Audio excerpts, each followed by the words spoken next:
पर हमारे साथ बैठे हुए हैं मोहम्मद सैजान मंसूरी। राजनीति की ओर आप क्यों बढ़ रहे हैं, इसके पीछे की वजह क्या है? सत्ता में वो शक्तियाँ हैं जो मुर्दे में केवल जान नहीं डाल सकती हैं, वरना हर काम संभव है। बहुजन समाज के ऊपर अत्याचार हो रहा है, शोषण हो रहा है, उसको लेकर के मैंने ये निर्णय लिया। जो तानाशाही लोग हैं, जो दूसरों का हक छीनने का काम कर रहे हैं, वही बच्चे शिक्षा को पा करके उनके हलक से अपने हिस्से का खाना छीन कर दिखा सकते हैं। भारतीय जनता पार्टी के लोग बेगुनाह को गुनहगार बना देते हैं और गुनहगार को बेगुनाह बना देते हैं। जनसत्ता दल लोकतांत्रिक पार्टी में मुझे जिला अध्यक्ष के पद पे नियुक्त किया गया था। अभी कोई आईपीएस या आईएएस या बनना चाहे तो 2-2 करोड़ रुपए घूस देना पड़ता है। कि भारतीय जनता पार्टी ने जहाँ वोट काटना चाहा वहाँ वोट काटे, और जहाँ वोट ना काट पाए वहाँ पिस्टन की दम पर एससी समाज को, मुस्लिम समाज को वोट नहीं डालने दिए। अगर सबको लेकर के काम करोगे तो बिल्कुल ये संभव है। कहीं कहीं ये भी तो आरोप लगता है कि चंद्रशेखर आजाद सिर्फ बहुजनों के नेता है, दूसरों के नहीं है। ये भी तो कहा जाता है। अगर नेक भी हलचल दिखी कि यहाँ गड़बड़ हो रही है तो पूरी दिल्ली का चक्का जाम कर देंगे। Doctor B R. अम्बेडकर के बारे में क्या सोचते? Doctor B R. अम्बेडकर वो शख्सियत हैं, वो महान विभूति हैं, जिनके बारे में अगर कोई दिल से सोच ले तो ये आंखें हैं आंसू से भर आएंगी। और मुझे लगा कि अगर सामाजिक जड़ें मजबूत नहीं हैं तो राजनीतिक जड़ें कभी मजबूत नहीं हो सकती। तो मैंने ये प्रण लिया कि मैं आज के सामाजिक संगठन में काम करूंगा। ऐसा तो नहीं है कि संगठन जो बने हैं ये कोई दिक्कत आ गई हो, कोई समस्या आ गई हो? अब वो उनकी व्यक्तिगत कुछ बातचीत हैं, अब उस पर ना ही चर्चा हो, वो जाने। मैं एक शायरी के माध्यम से आपको जवाब दे दूं कि उदास कर गए हो खुश रहो, मेरे मिजाज पर गए हो खुश रहो, मेरे कहने पर ना रुक सके तो कोई गिला नहीं, अब जहाँ भी ठहर गए हो खुश रहो। मुझके बेवफाई करके उदास हो, चलो वफा किसी से तो कर गए हो खुश रहो, अब चाहे किसी की जिंदगी बनो या बंदगी, मेरे लिए तुम मर गए हो खुश रहो। नमस्कार, बहुत स्वागत है आप सभी का एक बार फिर से INDC नेटवर्क के न्यूज़ चैनल पर। आज एक नए तरीके से आपको इंटरव्यू जो लोगों के हैं वो आने वाले हैं इस चैनल पर हमारे साथ बैठे हुए हैं मोहम्मद सैजान मंसूरी। युवा नेता हैं, काफ़ी मेहनत करते हैं। आज बातचीत करेंगे इनसे, इनके राजनीतिक करियर के बारे में जानेंगे कि अभी कहाँ तक और कैसे पहुँचे हैं, और साथ ही साथ इनके मतलब जो फ्यूचर में ड्रीम है उन पर बात करेंगे। देश के उन मुद्दों पर बात करेंगे जो कि भ्रष्टाचार को बढ़ावा देते हैं। हमारे क्षेत्र की जो बुराइयां हैं उन बुराइयों को कैसे ख़त्म किया जा सके, इन सभी चीज़ों पर चर्चा करेंगे। तो बने रहिए और पूरी वीडियो को देखिए अंत तक, और इन वीडियोस में आपके जो सवाल हैं वो भी नीचे कमेंट में एक बार ज़रूर बताइए। तो शुरुआत करते हैं, बातचीत करते हैं। बहुत बहुत स्वागत है आपका हमारे चैनल पर। जी अर्पित जी, आपका बहुत बहुत धन्यवाद, और INDC न्यूज़ नेटवर्क का भी बहुत बहुत धन्यवाद जो मुझे अवसर दिया इस चैनल पर बात करने का। शुरुआत करते हैं सवालों की, और सबसे पहला सवाल ये है आपसे कि राजनीति में आने का ऐसा क्या मन था कि राजनीति ही करनी है? तमाम तरह की नौकरियां हैं, सरकार निकालती रहती है, और भी कई सारी चीज़ें हैं। एक आम लड़का जो एक फर्रुखाबाद के पचपोखरा गाँव से निकलकर राजनीति की ओर आप क्यों बढ़ रहे हैं, इसके पीछे की वजह क्या है? देखिए, आपको बता दें अर्पित जी, राजनीति में वर्तमान में बचे तो आपको बता दें, वर्तमान में ये जो बहुजन समाज के ऊपर अत्याचार हो रहा है, शोषण हो रहा है, उसको लेकर के मैंने ये निर्णय लिया कि मुझे राजनीति में आना है। और आपको बता दें कि राजनीति में वो ताकत है कि मुर्दे को जिंदा नहीं किया जा सकता है, बल्कि राजनीति से हर काम किए जा सकते हैं। राजनीति में वो शक्ति है, हम मुर्दे में केवल जान नहीं डाल सकते हैं, बल्कि दुनिया में जो भी काम संभव होने वाले हैं वो सभी काम कर सकते हैं। आज को देख लीजिए, भारतीय जनता पार्टी के लोग बेगुनाह को गुनहगार बना देते हैं और गुनहगार को बेगुनाह बना देते हैं। तो यही ताकतें, यही शक्तियां हैं। अच्छा, इसी वजह से मन बनाया है कि राजनीति कर। जी जी बिल्कुल। कहीं ना कहीं जो क्षेत्र है आपका, जिस क्षेत्र से आप आते हैं, वो राजनीतिक मामले में पिछड़ा है और सुविधाओं से वंचित है, ये मानते हैं कि नहीं? जी बिल्कुल पिछड़ा है। जी। वो किस तरह से, क्या वजह है कि पिछड़ा है? अ, वजह ये है शिक्षा। हाँ। हम लोगों के गार्जियन शिक्षा पर ध्यान ना दे करके 2 वक्त की रोटी में लगे रहते हैं। अगर 2 वक्त की रोटी को ना ढूंढ करके अगर बच्चों को शिक्षा दी जाए तो वही बच्चे शिक्षा पा करके जो तानाशाही लोग हैं, जो दूसरों का हक छीनने का काम कर रहे हैं, वही बच्चे शिक्षा को पा करके उनके हलक से अपने हिस्से का खाना छीन कर दिखा सकते हैं। मतलब शिक्षा जरूरी है। बिल्कुल बहुत जरूरी है। बाबा साहब ने भी कहा हाँ।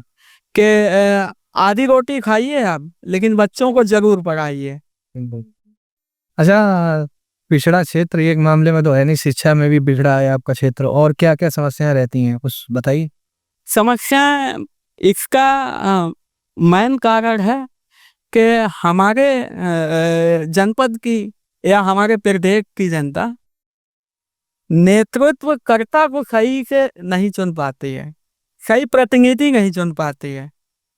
अगर हर एक व्यक्ति अगर वोट की ताकत जान ले तो ये जिन समस्याओं से जूझना पड़ रहा है आज हम लोगों को, शायद इन समस्याओं से ना जूझना पड़े।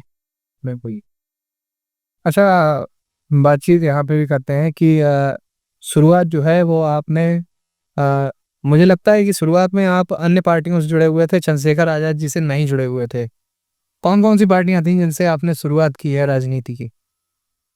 जी आपको बता दें, जनसत्ता दल लोकतांत्रिक पार्टी में मुझे जिला अध्यक्ष के पद पे नियुक्त किया गया था। राजा भैया वाली। जी राजा भैया जी की पार्टी में। तो मुझे पद मिलने के बाद ही एक सीए एनआरसी बिल आया हुआ था, तो उसमें वो हम लोगों के खिलाफ था, हाँ। पूरे देश के खिलाफ था। बिल्कुल।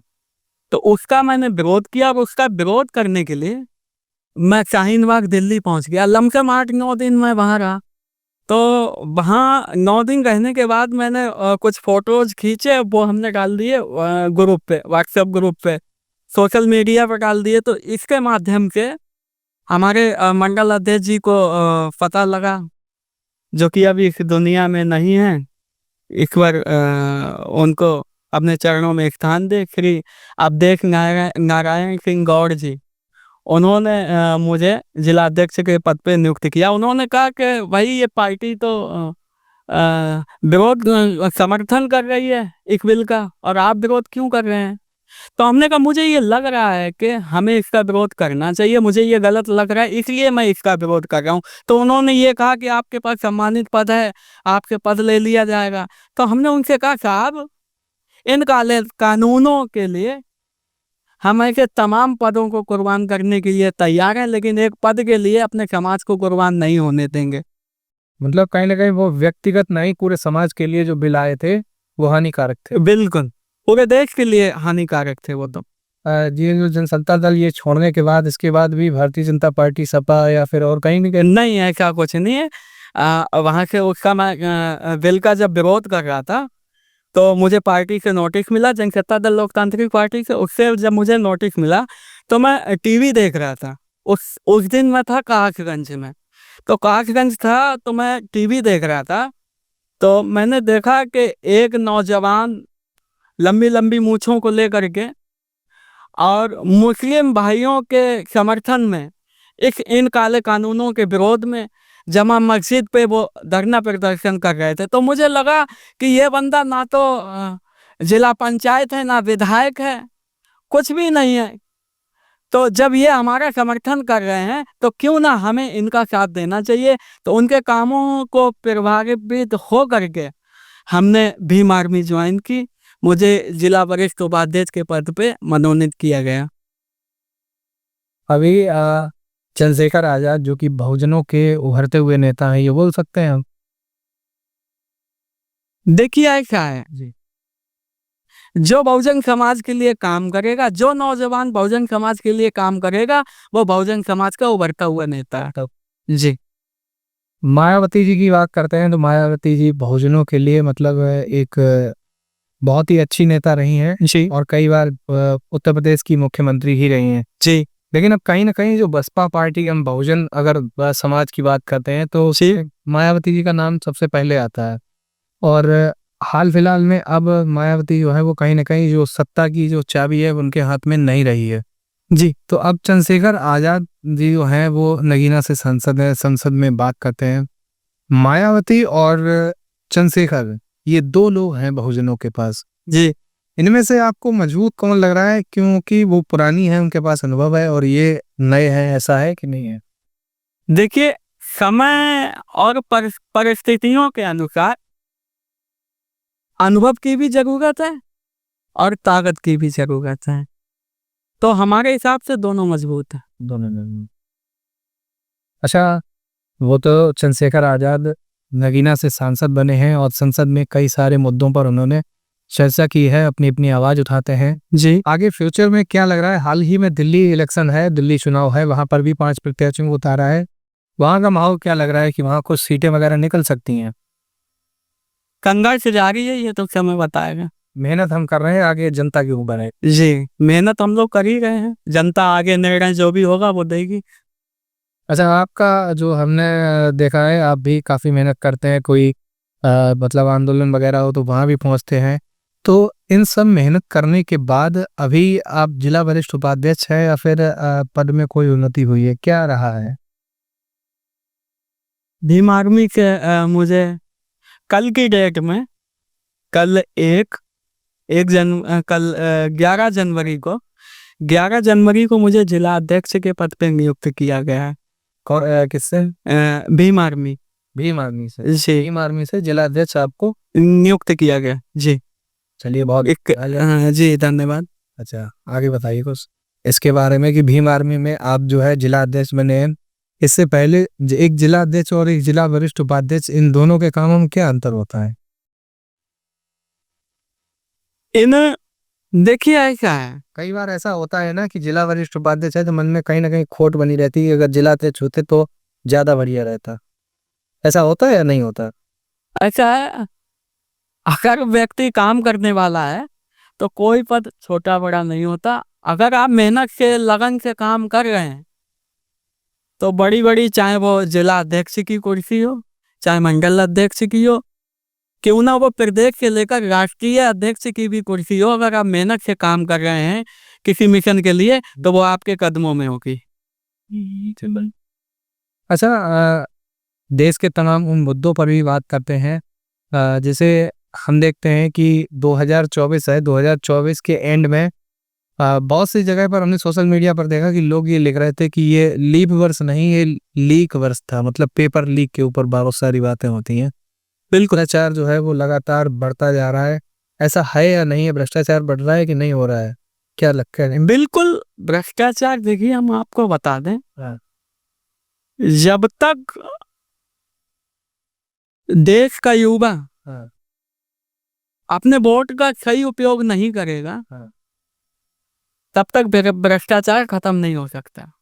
और अपनी अपनी मानसिकता भी बदलनी चाहिए और देश की कुर्सी पे एक ऐसे व्यक्ति को बैठालना चाहिए जो ऊपर से लेकर के नीचे तक का जो भी सेटअप है वो भ्रष्टाचार मुक्त हो। अभी कोई आईपीएस या आईएएस या बनना चाहे तो 2-2 करोड़ रुपए घूस देना पड़ता है।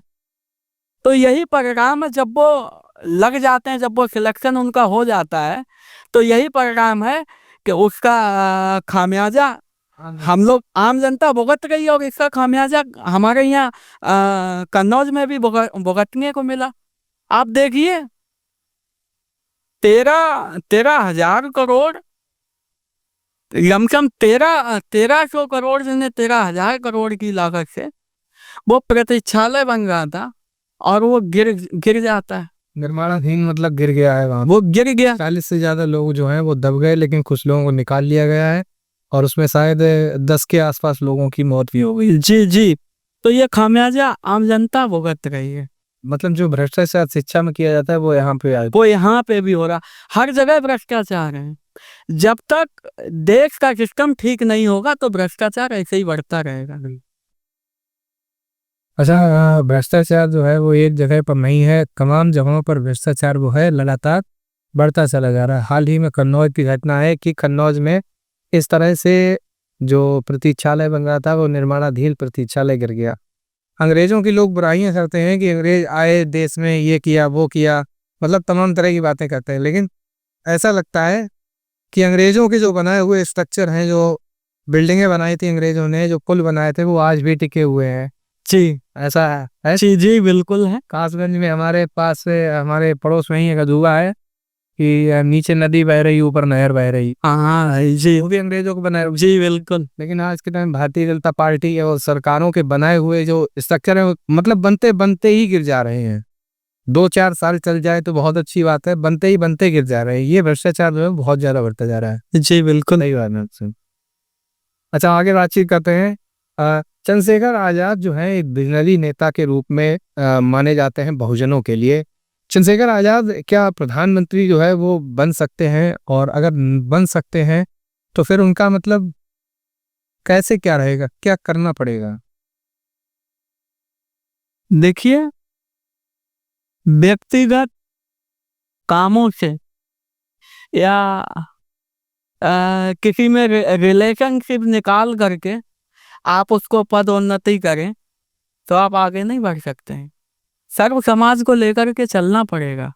माननीय बहन जी ने बहुत कुर्बानियां दी हैं समाज के लिए, समाज के लिए बहुत सी कुर्बानियां दी हैं, यहाँ तक कि उन्होंने अपना घर तक छोड़ दिया, तब जाके आज इस मुकाम पर पहुंची हैं।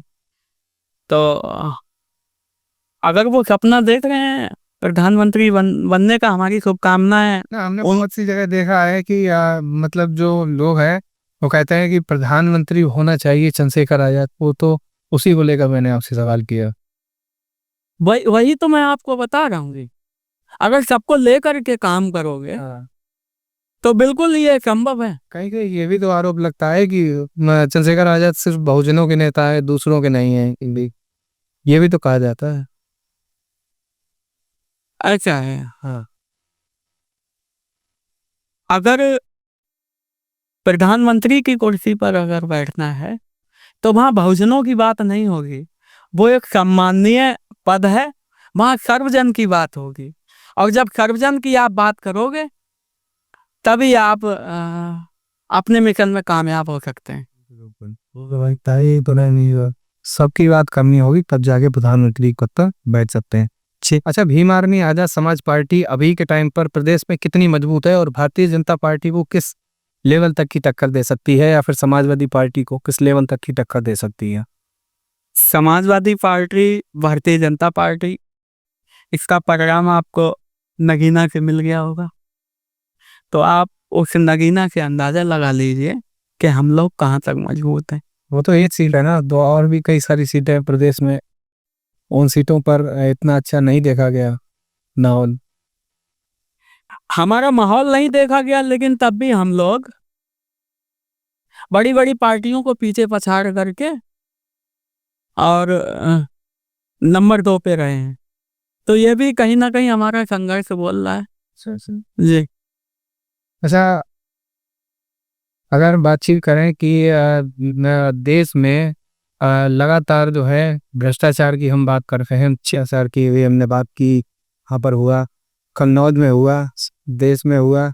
एक चीज़ और है ऐसी कि बहुजनों को सताया जाता है। हम देखते हैं कि आज डॉक्टर BR अम्बेडकर का संविधान होने के बावजूद जी इस देश में, अभी कुछ दिन पहले की बात है कि एक कहीं घोड़ी चढ़ रहा था, कोई मुझे कंफर्म याद नहीं है, तो उसे उतार दिया गया। मध्य प्रदेश में एक पेशाब कर दी जाती है। तो ये किस वजह से हो रहे हैं? डॉक्टर BR अम्बेडकर जी का जो संविधान है वो कहीं ना कहीं कमजोर पड़ रहा है, या फिर जो सत्ताधारी लोग हैं वो ज्यादा पावरफुल हो रहे हैं? देखिए, मैंने क्या बताया आपको, फिर मैं वही तीसरी बार फिर बात वही दोहरा रहा हूँ कि देश के युवाओं का वोट का सही गठजोड़ करना पड़ेगा, सही निर्णय करना पड़ेगा। और जब सही निर्णय आप करेंगे तो आपके विधायक भी होंगे, आपके प्रधान भी होंगे, आपके जिला पंचायत भी होंगे, आपके सांसद भी होंगे, आपका मुख्यमंत्री भी होगा, और जब आपका मुख्यमंत्री होगा तो आपका सांसद भी होगा। फिर किसी की मजाल है जो हमें घोड़ी से उतार दे, बिल्कुल। फिर किसी की मजाल है जो हमें घोड़ी से उतार दे।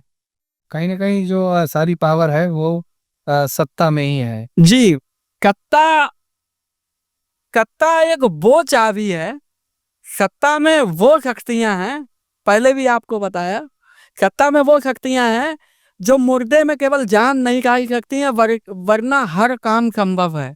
केवल मुर्दा जिंदा नहीं हो सकता। केवल हम लोग मुर्दा जिंदा नहीं कर सकते हैं सत्ता से, लेकिन सत्ता से हर काम संभव है। हर काम संभव। जी अच्छा, एक चीज हमने देखी है कि जैसे आप युवा हैं, जी तमाम तरह के और भी युवा हैं, आप कहीं ना कहीं मुझे लगता है कि जिला अध्यक्ष के पद पर आज आप पहुंच गए हैं, ये आपका संघर्ष है। जी लेकिन बहुत से लोग मैंने देखे हैं कि बस झंडा उठाए चले हैं और बातचीत करते रहते हैं, उनका कोई पद नहीं, उनका कहीं कोई सम्मान नहीं, केवल पार्टी के लिए लगे रहते हैं और सरकार की कोई योजना आती है, योजना भी नहीं मिल पाती है। उन लोगों के लिए क्या कहना चाहेंगे? वो लोगों के लिए कहना चाहूंगा कि भाइयों, समय है, समय रहते हुए अपना अच्छा सही प्लेटफॉर्म पकड़ लीजिए। अगर ट्रेन छूट गई तो दोबारा उस समय पर ट्रेन नहीं मिलने वाली। जी अच्छा, एक चीज और, अभी हाल फिलहाल में दिल्ली इलेक्शन में एक चीज बहुत ज्यादा चर्चा में आ गई, और इससे पहले फर्रुखाबाद में भी ये चीज चर्चा में आ गई, वोट काटे जाने के संबंध में। अभी हाल ही में एक न्यूज एजेंसी है, न्यूज लॉन्ड्री नाम है, फर्रुखाबाद में आई, सर्वे करके गई और यहाँ पर आकर रिपोर्ट तैयार की कि 32,000 से ज्यादा वोट काटे गए, और वोट उन जगहों पर काटे गए जहाँ पर दलित, मुस्लिम, यादव और मतलब ओबीसी, एसटी, एससी जहाँ पर ज्यादा थे, और पिछले इलेक्शन में जहाँ पर भाजपा को कम वोट मिले। इन इलेक्शन में मैंने ये देखा, और आप तो सोशल मीडिया के सम्राट हैं तो आपको ज़्यादा जानकारी होगी। तो हमने ये देखा कि भारतीय जनता पार्टी ने जहाँ वोट काटना चाहा वहाँ वोट काटे, और जहाँ वोट ना काट पाए वहाँ पिस्टन की दम पर एससी समाज को, मुस्लिम समाज को वोट नहीं डालने दिए। ये कहीं ना कहीं भारतीय जनता पार्टी की सोची समझी साजिश थी, और ये संविधान पे हमला है, इसका विरोध करना चाहिए, लेकिन कोई आगे नहीं आ रहा, क्योंकि उन्हें पता है, उनको ये पता है कि आज ये कर रहा है, कल हमको भी यही काम करना है। अच्छा, मतलब आवाज में मिली। जी मिले जुले हैं तभी तो नहीं विरोध कर रहे हैं। दिल्ली इलेक्शन में भी ये देखा गया है, केजरीवाल समेत आम आदमी पार्टी जितने नेता है वो सब आरोप लगा रहे हैं कि वोट काटे जा रहे हैं। और वहां पर भी आपकी भी पार्टी चुनाव लड़ रही है, तो कहीं ना कहीं उस पर भी असर पड़ेगा। अब की बार हम लोग पूरे जागरूकता के साथ वहां का चुनाव करवाएंगे। अगर नेक भी हलचल दिखी कि यहाँ गड़बड़ हो रही है तो पूरी दिल्ली का चक्का जाम कर देंगे। हाँ, बिल्कुल बिल्कुल। चलिए, ये सारी बातें हो गई। एक चीज़ ये बताइए कि इससे पहले मैंने शुरुआत में पूछना था, ये सवाल लास्ट में पूछा है कि पहले आप कई पार्टियों में रहे, आपने बताया कि जनसत्ता दल में भी आप रहे हैं। इसके बाद आप भीम आर्मी में आए हैं, जनसत्ता दल में बने नहीं रहे, आपने बताया कि एनआरसी वगैरह जो बिल आ गए थे उसकी वजह से। अन्य पार्टियां क्यों नहीं ज्वाइन की, भीम आर्मी पार्टी क्यों ज्वाइन की, आजाद समाज पार्टी की तरफ क्यों है? कुछ लाइनें मुझे याद आ रही हैं, मैं वो आपको बता दूं। कि लाइनें हैं, दूसरों के लिए खुद को खो देने वाला था मैं, कभी किसी के दिल में अपना ठिकाना ना पाया मैं। खैर बीत गया वो साल, बीती बातों का गम छोड़ दिया, अब हूँ बदलने वाला, खुद को नया मोड़ दिया। लोग बहुत देखे पर किसी में अपना नजर नहीं आया, हर किसी ने दिल तोड़ा अपना कहकर सताया। अब हर दर्द को ताकत बनाकर जिएगा ये दिल, खुद खुद से प्यार कर बस खुद का हमसफर बनेगा ये दिल। वाह वाह वाह, क्या बात। मतलब ये सोच है कि वहाँ अगर उन पार्टियों में जाते तो दिक्कत बनी रहती। जी इस पार्टी में है तो ठीक है। जी जी बिल्कुल। अच्छा, डॉक्टर बी आर अम्बेडकर के बारे में क्या सोचते? डॉक्टर बी आर अम्बेडकर वो शख्सियत हैं, वो महान विभूति हैं, जिनके बारे में अगर कोई दिल से सोच ले तो ये आंखें हैं आंसू से भर आएंगी। सही सही जान ले कि उन्होंने कितना संघर्ष किया था। उन्होंने बहुत संघर्ष किया। मैंने कहीं ना कहीं पढ़ा है कि जब वो पढ़ाई करते थे तो ऊपर पंखे पे रस्सी डाल करके और अपना एक पैर रस्सी में बांध लेते थे और साइड से पिलक रखा हुआ था, पिलक लगा हुआ था। और जब उनको रात में नींद आती थी, पढ़ते पढ़ते जब उनको नींद आती थी तो वो पंखा चला देते थे। और वो पंखा चलने में क्या कारण था? पंखा चलाने का, पंखा चलाने का ये कारण था कि जब उनका पैर जब हिलता था तो उनकी नींद भाग जाती थी और फिर वही संघर्ष वही लगन के साथ फिर पढ़ते रहते थे वो। तो उन्होंने बहुत कुछ खोया है हम लोगों के लिए, हमारे लिए, हम सभी के लिए। चार चार बच्चों की कुर्बानियां दे दी उन्होंने। ना जाने कई तो उनके संघर्ष किताबों में दर्ज नहीं किए गए होंगे, हम लोगों को पता नहीं होंगे। तो ऐसी महान विभूति को मैं बार बार नमन करता हूँ। अच्छा, बहुजन नेता मायावती जी के बारे में क्या सोचते हैं?